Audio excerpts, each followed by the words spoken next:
बंदा शादी नहीं किया अपने ज़िंदगी में, वो बैचलर ही है, शादी नहीं किया उसने, और किसी लड़की से शादी करता है, तो वो लड़की की बरकत से उसका ईमान पूरा हो जाता है, दीन मुकम्मल हो जाता है उसका। तो वो शादी करके अपने हस्बैंड के दीन को मुकम्मल कर रही है। कितना बड़ा कंट्रीब्यूशन है। जितने लड़कियां माजी में हजारों साल पहले से आज तक जितनी लड़कियां शादी की है, मुनव्वर जमा का सलूट उन तमाम औरतों को। आपने करोड़ों औरतें, करोड़ों मर्द हजरात के दीन को मुकम्मल किया है माशाअल्लाह। और जब आप कुछ साल बाद माँ बनती है, फिर अपने कदमों में जन्नत फैला देती है। बच्चों की जन्नत कहाँ होती है? माँ के कदमों में। ये ऑक्सफोर्ड यूनिवर्सिटी ने नहीं बताया, ये स्टैनफोर्ड यूनिवर्सिटी ने नहीं बताया है, ये हार्वर्ड यूनिवर्सिटी ने नहीं बताया है, ये आप सल्लल्लाहु अलैहि वसल्लम ने बताया माशाअल्लाह। कि बच्ची जब पैदा होती है तो रहमत बनकर आती है, शादी करती है तो उसके हस्बैंड के ईमान को मुकम्मल करती है, माँ बनती है तो माँ के कदमों में जन्नत होती है। जितनी औरतें हैं खड़े होकर के स्टैंडिंग ओवेशन आप सल्लल्लाहु अलैहि वसल्लम के लिए, खड़े हो जाए ऑनर में। क्या मुकाम आपको अल्लाह ने, आप सल्लल्लाहु अलैहि वसल्लम ने दिया है माशाअल्लाह। गिरविदा हो जाए आप सल्लल्लाहु अलैहि वसल्लम। मार दिया जाता था लोग औरतों को, लेकिन कैसा इंसाफ किया आप लोग के साथ में, तमाम औरतों के साथ आपका यही रवैया था माशाअल्लाह। और ये टीचिंग्स कैसे बेहतरीन टीचिंग्स, ये एजुकेशन के ज़रिए से आता है। एजुकेशन फ़कत मैथमेटिक्स को नहीं कहते हैं, साइंस को नहीं कहते हैं। एजुकेशन में एक चैप्टर होता है डिसिप्लिन, एजुकेशन में एक चैप्टर होता है सैक्रिफाइस, एजुकेशन में एक चैप्टर होता है पेशेंस, एजुकेशन में एक चैप्टर होता है जस्टिस। ये भी तो सीखना है हमने, लेकिन कहाँ हम सीख रहे हैं? जो बंदे स्कूल जाते हैं वो बंदे इंग्लिश भी पढ़ते हैं, मराठी भी पढ़ते हैं, मैथ भी पढ़ते हैं, सोशल भी पढ़ते हैं, साइंस भी पढ़ते हैं। नौजवान बच्चों से मैं मुखातिब हूँ। स्कूल गोइंग जितने भी चिल्ड्रन हैं, कॉलेज गोइंग जितने भी चिल्ड्रन हैं, एक दफ़ा हाथ ऊपर करके सबूत दें कि आप स्कूल जा रहे हैं, आप कॉलेज जा रहे हैं। अबू आसिम साहब, सारे बंदों ने हाथ उठाया माशाल्लाह। कितने एजुकेटेड है गोवंडी, बड़ा कमाल है। इतने सारे बंदे हाथ उठे हैं, झूठ तो नहीं बोल रहे आप लोग? हाँ चले, और एक सवाल करता हूँ मैं आपको। मानो के 5-6 सब्जेक्ट्स आप स्कूल में पढ़ रहे हो, 5 सब्जेक्ट्स में आपने 100 मार्क्स ले आए, और एक सब्जेक्ट में आपको 34 मार्क्स आए। मानो कि पासिंग मार्क्स 35 है और आपने 34 अचीव किया, तो आप पास हुए कि फेल हुए?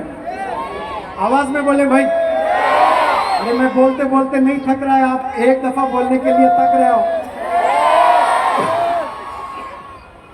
6 सब्जेक्ट आपने लिखे हैं, 5 में आपने 100 नंबर ले आए, 100। एक में आपने 34 ले आए, एक में 34, 1 मार्क्स आपको आता तो आप पास हो जाते। आपका टोटल जबरदस्त है, यानी 90% है, लेकिन फिर भी आप फेल है ना। क्यों 35 मार्क्स नहीं ले आए? तो अब सुने, मजे की बात मैं बताता हूं कि जिंदगी में भी ऐसे सब्जेक्ट्स हैं जिसमें आपने पास होना है। जैसे स्कूल के 6 सब्जेक्ट्स है ना, लाइफ के भी कुछ सब्जेक्ट्स हैं। जो पहला इम्तिहान किसी बंदे का इस रुए जमीन पर होता है ना, वो पहला सब्जेक्ट है बेटी या बेटा। जिसके 20 साल मिनिमम, 18 साल, 20 साल, 22 साल, जो बंदे शादी नहीं करते हैं, तो वो 22 साल तक या तो बेटी है या बेटा है, यस और नो? तो उसमें आपको 100 में कितने मार्क्स मिल रहे हैं? रोजे क़यामत में अल्लाह ने मार्क्स देने हैं आपको। एज ए बेटा आप कितने अच्छे बेटे साबित हुए, एज ए बेटी आप कितनी अच्छी बेटी साबित हुई है। इसका अल्लाह ने अगर स्कोर डालना है आपको, 100 में कितने मार्क्स देगा? मैं जो पढ़ रहा हूँ हिंदुस्तान को, जो नौजवानों को मेरी आंख देख रही है, बड़े दर्द से मैं कहता हूँ 5-10 मार्क्स भी शायद आप लोग ला लें तो आपका अचीवमेंट है। इतनी गुनाह में नौजवान बच्चे मुलविस है। एक लड़की मेरा वर्कशॉप समर कैंप अटेंड कर रही थी, 1000 का मजमा था, पढ़ा रहा था। वो 1000 के मजमे में एक लड़की पेशाब के लिए, टॉयलेट के लिए बाहर गई, और जो भी टॉयलेट के लिए जाता है वो 2 मिनट 3 मिनट 5 मिनट में वापस होना होता है, लेकिन वो 15 मिनट तक वो आकर नहीं बैठी अपनी कुर्सी पर।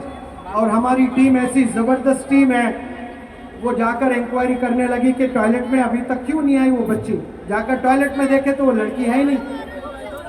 तो फिर बाद में पता चला कि वो लड़की तना नहीं, उसके बहन के साथ भी आती है वर्कशॉप अटेंड करने के लिए।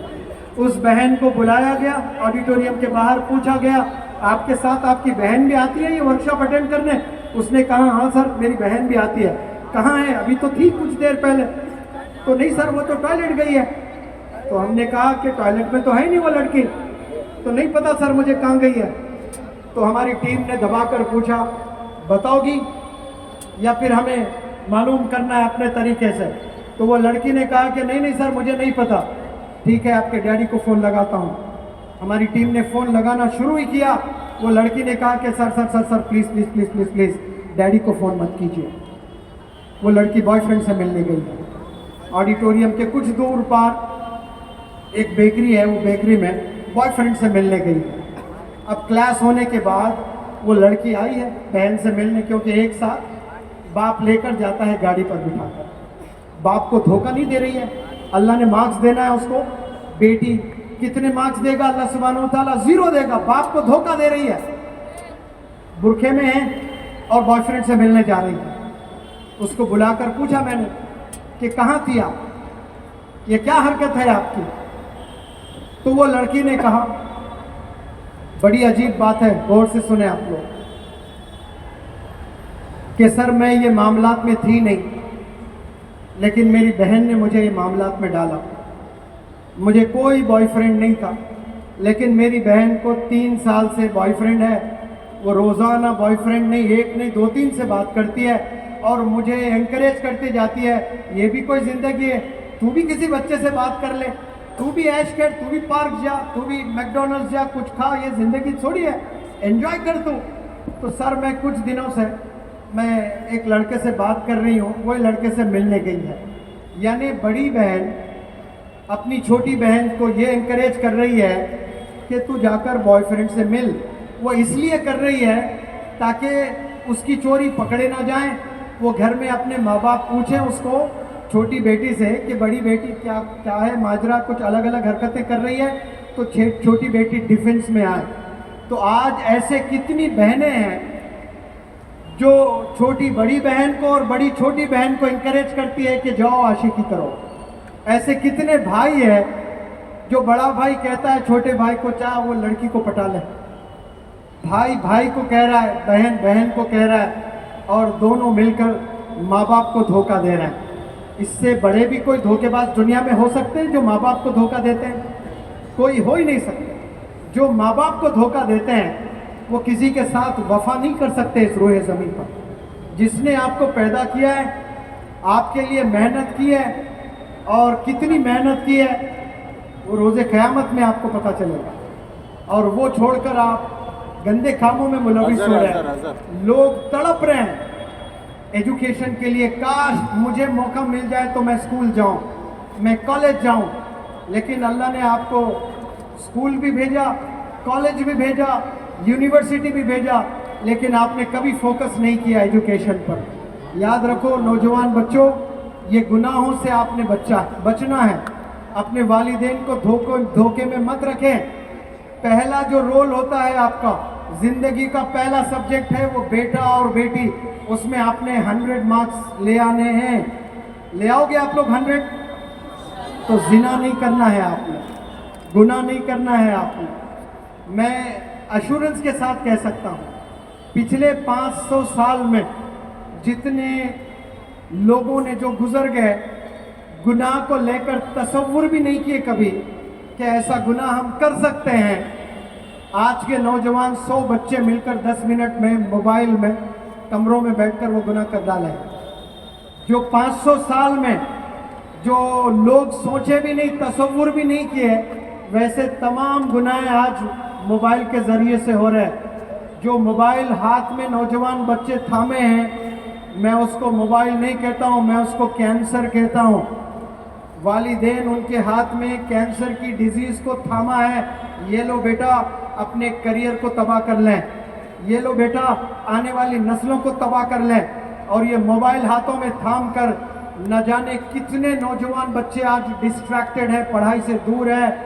रिसर्च कहता है कि अगर कोई बंदा 3 घंटे से ज़ायद मोबाइल इस्तेमाल करता है, उसका स्क्रीन टाइम 3 घंटे है, तो फिर उसको बीमारी है, उस बीमारी का नाम है एडिक्शन। और जो बंदा एडिक्टेड हो जाता है फिर वो कहीं का नहीं रहता है, वो नस्लें खराब हो जाती है उसकी। 2 महीने पहले जो वर्कशॉप मेरा हैदराबाद में हुआ, एक 8th स्टैंडर्ड का बच्चा ट्रेनिंग लेने आया था कोई स्टेट से। उस स्टेट का नाम भी नहीं बताना चाहता हूँ मैं, उस स्टेट को बदनाम भी नहीं करना चाहता हूँ, क्योंकि हर स्टेट में अच्छे बुरे लोग होते हैं। उस बंदे के बाप ने बताया कि मेरा बेटा 8th स्टैंडर्ड में है और इसका स्क्रीन टाइम 17 घंटे हैं। कितने हैं? 17 घंटे रोज मोबाइल देखता है। एक नौजवान बच्चा आया, यतीम था, उसका बाप का इंतकाल हो गया था। 4-5 एकड़ जमीन थी, 4-5 एकड़ जमीन थी। वो जमीन बेचकर नशा करने लगा। दिन में 70 सिगरेट पिया करता था। हमने 1 महीने में उसको 7 सिगरेट पर लाकर छोड़ा। वो 7 को हम 0 भी कर सकते थे, लेकिन वो अकड़ के वहीं मर जाते थे। कोई बंदे को एक साथ नहीं छोड़ सकते, टैपर करने के लिए कम कम करना होता है। तो 70 सिगरेट नौजवान बच्चे पी रहे, 17 घंटे मोबाइल देख रहे, जिंदगी तबाह कर लोगे, आंखों में कैंसर आ जाएगा। वालिदैन को चाहिए कि आप अपने बच्चों के साथ बैठे वो पढ़ते वक्त में। मेरे एक दादी का किस्सा सुनाता हूँ। बारिश होने दें, थोड़ा सा भीगे, जोश आएगा इंशाअल्लाह। मैं जब 10वीं जमात में था, 40 बच्चे पढ़ते थे मेरे क्लास में और मेरा रैंक आता था 25-25। मुझसे 24 बच्चे अच्छा पढ़ते थे। एक कैमरा तो गया। और कभी 55%, कभी 60% आते थे मुझे, कभी 55, कभी 60% आते थे। मेरे हाथ में। मेरी दादी कैसे करेगा? कभी स्कूल नहीं गई। ए के बाद बी नहीं मालूम था मेरी दादी को, बी के बाद सी होता है ये नहीं मालूम था मेरी दादी को, लेकिन बोर्ड एग्जाम मेरा था ये मालूम था। सिर्फ बोर्ड एग्जाम के 3 महीने कबल, 90 दिन पहले से आपने मुझे रात में 3 बजे जगाना शुरू किया। 6 बजे तक 3 घंटे वो चेयर, 2 चेयर रखती, एक चेयर पर वो बैठती और एक चेयर पर मुझे बिठाती और कहती पढ़ाई करो।